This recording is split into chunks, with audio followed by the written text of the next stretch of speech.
Berdirilah sebuah kerajaan yang terletak di tepi sungai. Di kerajaan itu hiduplah seorang raja dan ketiga orang putrinya yang cantik jelita. Mereka hidup bahagia, sejahtera. Namun sang raja tampak murung karena ketiga putrinya sudah cukup umur, tetapi tidak ada satupun dari mereka yang sudah memiliki calon suami. Pada akhirnya sang raja turun tangan untuk mencari calon suami untuk ketiga putrinya. Sepertinya aku harus mencarikan calon suami untuk tiga putriku. Aku nggak mau nikah, Ayah. Hari ini juga tidak mau menikah. Lagi pula, ayah kenapa tiba-tiba sekali ingin mencarikan calon suami untuk kita? Kenapa kalian tidak ingin menikah? Ayah, bagaimana kalau suami kami buruk rupa? Atau bahkan ia tidak memiliki uang sepeser pun? Kita ingin suami yang sempurna, Ayah. Iya ya. Bagaimana juga kalau dia mereka kejam? Ih, aku tidak mau menikah ya kalau suamiku seperti itu.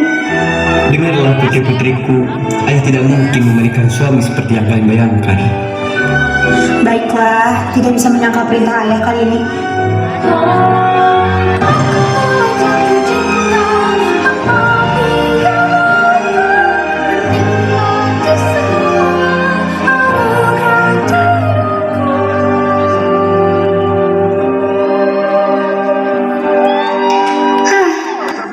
Aku terserah ayah saja. Aina gimana saja. Lagian, Aina yakin kok ayah pasti sudah mempertimbangkannya. Baiklah kalau begitu, pengawal gelarkan pengumuman sayembara untuk putri-putriku. Baiklah sang raja.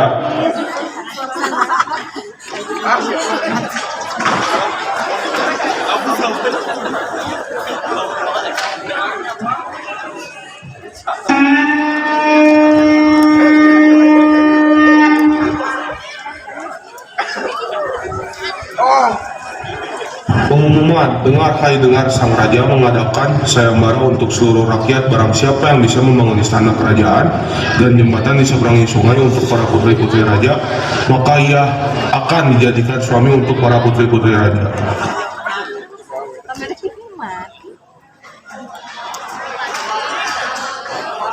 Sang raja memerintahkan siapapun diperbolehkan untuk mengikuti sayembara tersebut.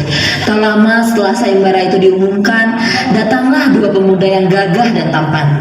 Mereka hendak mengikuti sayembara tersebut.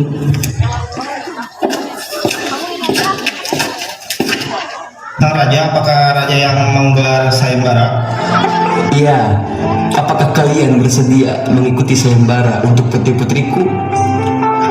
Ya Sang Raja, izin memperkenalkan diri, saya Galuh Adi Wilaya. Saya yang akan mengikuti sayembara yang Raja gelarkan kepada seluruh rakyat. Izin, saya Danu Gandhi Basupati, saya dari negeri seberang. Tujuan saya untuk mengikuti sayembara ini karena saya sangat tertarik. Saya akan membuat istana yang megah untuk putri Anda yang mulia. Saya yakin bisa membuat istana tersebut. Saya juga akan membuat jembatan yang kokoh dan tentunya istana yang cantik untuk putri Anda. Baiklah, langsung saja kau buat istana untuk putri-putriku. Baik Sang Raja.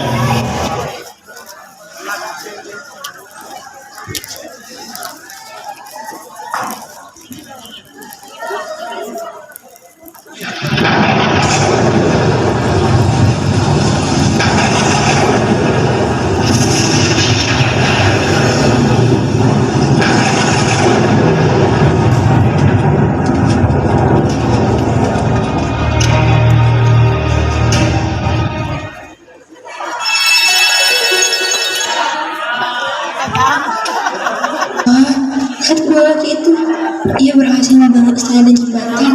Dua laki-laki ini boleh juga ya. Iya nih, menarik juga ya ternyata. Sepertinya cocok sih buat kita berdua. Hey, Tiba-tiba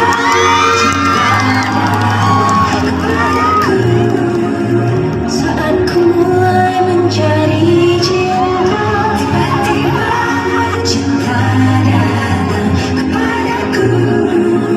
Ku harap dia rasakan yang sama. dalam waktu singkat, kedua pemuda itu berhasil membangun 2 istana untuk para putri. Namun sayembara belum berakhir karena masih kurang 1 pemuda lagi untuk menjadi suami sang putri. Untuk menyelesaikan tantangan bangun istana dan jembatan, mereka pun cemas dan khawatir jika tidak ada pemuda terakhir untuk datang dan menyelesaikan tantangan tersebut. Akhirnya datanglah seorang kakek tua bersama seekor biawak menghadap sang raja. Para putri, sang raja, dan semua yang hadir terheran-heran. Siapakah gerangan kakek tua itu? Biawak itu bisa apa? Kakek itu sepertinya kehilangan akal. Untuk apa membawa biawak? Kakek tua seperti dia memalukan sekali. Aneh banget ih. Paduka Raja, hamba datang kemari untuk mengikuti sayembara yang Paduka adakan. Baiklah, apakah Anda punya seorang anak laki-laki? Paduka Raja, hamba punya anak seorang laki-laki, tetapi dia hanyalah anak laki-laki biasa. Tidak masalah, siapapun boleh mengikuti sayembara ini. Anakku, kamu sudah dengar sendiri kan apa kata Paduka Raja? Kamu boleh mengikuti sayembara ini. Kakek tua itu berbicara pada siapa sih? Coba lihat dia. Apa? Benarkah biawakmu itu yang akan mengikuti sayembara? Bagaimana mungkin? Lah, bagaimana bisa seorang biawak mengikuti sayembara? Bisa apa biawak itu? Entahlah, mungkin hanya bisa diam saja seperti hewan lainnya. Betul. Kerjaannya hanya makan dan tidur saja. Bukankah Paduka sudah mengatakan siapapun boleh mengikuti sayembara ini dan tidak ada yang mempermasalahkannya? Apakah Paduka ingin menarik ucapan Paduka sendiri? Iya, benar. Pantang bagiku untuk menarik ucapanku. Kau boleh mengikuti sayembara ini, biawak.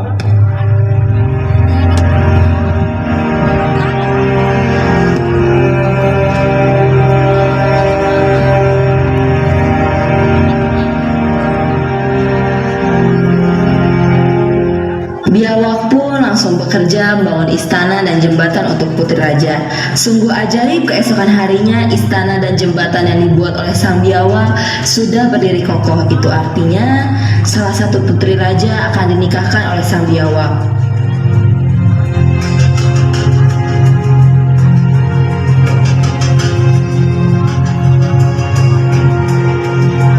Raja berdiskusi dengan ketiga putrinya. Dia bertanya siapa yang akan menjadi istri dari sang biawak tersebut kepada putrinya. Wahai putri-putriku yang cantik, ayahmu bertanya, siapa di antara kalian yang bersedia menjadi istri biawak yang telah mengikuti sayembara? Aku tidak mau, ayah. Azza juga tidak mau, ayah. Menakutkan sekali menikah dengan biawak. Kami tidak mau menjadi istri biawak. Iya, pokoknya kami tidak mau, ayah.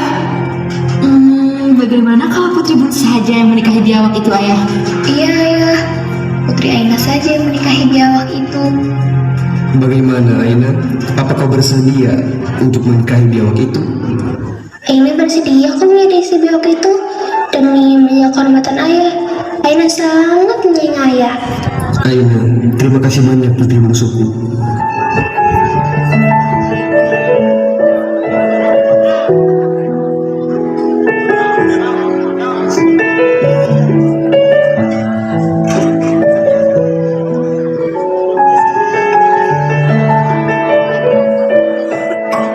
Pesta pernikahan pun digelarkan keesokan harinya. Kedua putri raja tampak bergembira dan bahagia pada saat itu. Sang raja melihat ke arah putri bungsunya dan terlihat sangat bersedih duduk bersanding dengan seekor biawak. Maafkan ayah, anakku. Terima kasih telah menjaga kehormatan ayah sebagai raja. Tidak apa, ayah. Aina ikhlas kok. Aina kan sayang sama ayah. Cukup doain Aina aja ya, agar Aina bisa hidup bahagia.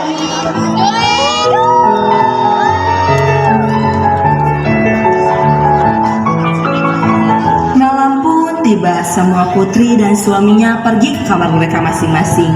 Begitu pula si putri bungsu, dia pun segera masuk ke kamarnya dan meletakkan sang biawak suaminya itu di sudut kamar. Dan saat dia melihat ke belakang, alangkah terkejutnya di mana di sudut kamarnya ada seorang pangeran yang sangat tampan. Dia menjerit ketakutan. Hah? Siapa nih? Kenapa ada di kamarku? Penolong, tolong! Jangan teriak, putri. Ini aku suamimu. Ada apa Putri? Mengapa Anda berteriak di tengah malam ini? Iya, ada apa Aina? Bagaimana jika ayah mendengar suaramu? Itu sangat mengganggu Aina. Itu dia. Ada apa di situ Putri? Di sana ada pangeran tampan. Hah? Pangeran tampan dari mana? Di sana hanya seorang biawak saja. Apakah kau sedang berhayal sebelum itu pangeran tampan?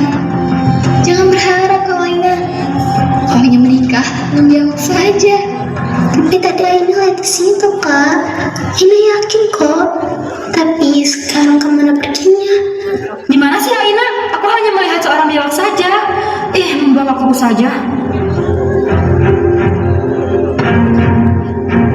Tidak seorang pun pengawal, putri, dan para pangeran percaya kepada cerita sang putri. Mereka mengira putri bungsu sedang berhayal setelah menikahi biawak, dan mereka pun kembali ke kamar mereka masing-masing. Hal itu juga terjadi pada beberapa malam, namun kini putri bungsu tidak takut lagi pada kehadiran pria tampan tersebut. Pangeran, kenapa pangeran bisa berubah menjadi seekor biawak? Begini Putri, aku terkena kutukan pada siang hari akan berubah menjadi seekor biawak. Sedangkan jika malam hari tiba, aku akan berubah kembali menjadi manusia biasa. Sekarang aku mengerti pangeran. Aku harap kutukan itu bisa segera terlepas darimu. Aku juga sangat menginginkan hal tersebut. Aku rindu menjadi manusia biasa. Tapi mungkin Tuhan akan berikan jalannya, tapi tidak sekarang. Oh iya pangeran, ini kulit biawakmu kan? Iya betul Putri, itu milikku. Maka aku buka saja kulit biawakmu ini. Siapa tahu ini bisa mematahkan kutukanmu dan kamu bisa berubah menjadi manusia biasa.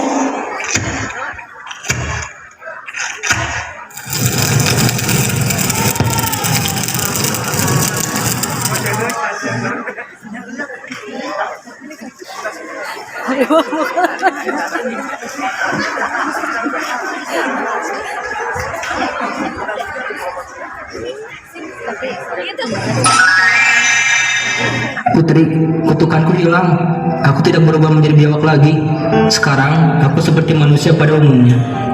Sepertinya karena aku memakan kulit biawak itu deh. Berkat kamu, aku bisa hidup seperti semula. Terima kasih Putri. Lihat, biawak itu berubah menjadi pangeran yang sangat tampan. Jika saja waktu itu aku memilih menikah dengan biawak itu, pasti aku sudah bahagia sekarang. Iya, aku merasa menyesal sekarang tidak menikah dengan biawak itu. Kamu sih suruh dia buat nikah dan biawak, kan jadi milik dia sekarang pangeran tampan itu. Oh, jadi Putri hari ini tidak bahagia menikah denganku. Bukan begitu pangeran Danu. Hanya saja aku sedikit iri karena tidak memilih biawak itu. Oh, jadi kamu tidak bersyukur bisa menikah denganku? Tidak seperti itu pangeran. Kalau tahu sifat kalian gini, aku tidak mau menikah denganmu, Putri Aliza. Maaf Pangeran Galuh, aku akan menjaga sikapku. Maaf kalau aku sepertinya tidak mensyukuri apa yang aku miliki sekarang. Sudahlah Putri Aliza, kamu sudah punya aku, tidak usah membandingkan dengan adikmu lagi. Iya, maaf Pangeran Galuh, aku tahu aku salah. Kamu sih bilang menyesal tidak menikahi pangeran biawak itu. Pangeran Danu jadi marah kan? Jangan menuduhku deh hari ini, kamu yang mulainya. Udah, kalian gak usah berantem. Ayah menikahkan kita untuk membangun hubungan yang baik, bukannya malah bertengkar seperti ini. Iya benar, aku juga sudah memaafkan kalian saat menghinaku sebagai biawak. Jadi jangan bertengkar ya.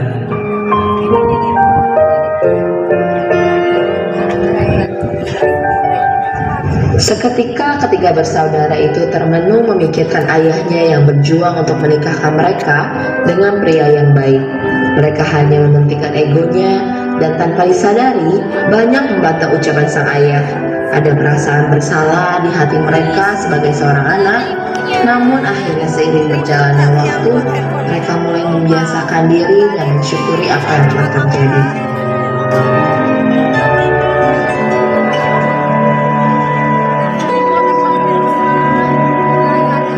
Aku tahu kamu lahir dari cantik utuh cahaya rembulan. dan aku dari badai mara riuh yang berisik, juga banyak hal-hal yang sedih.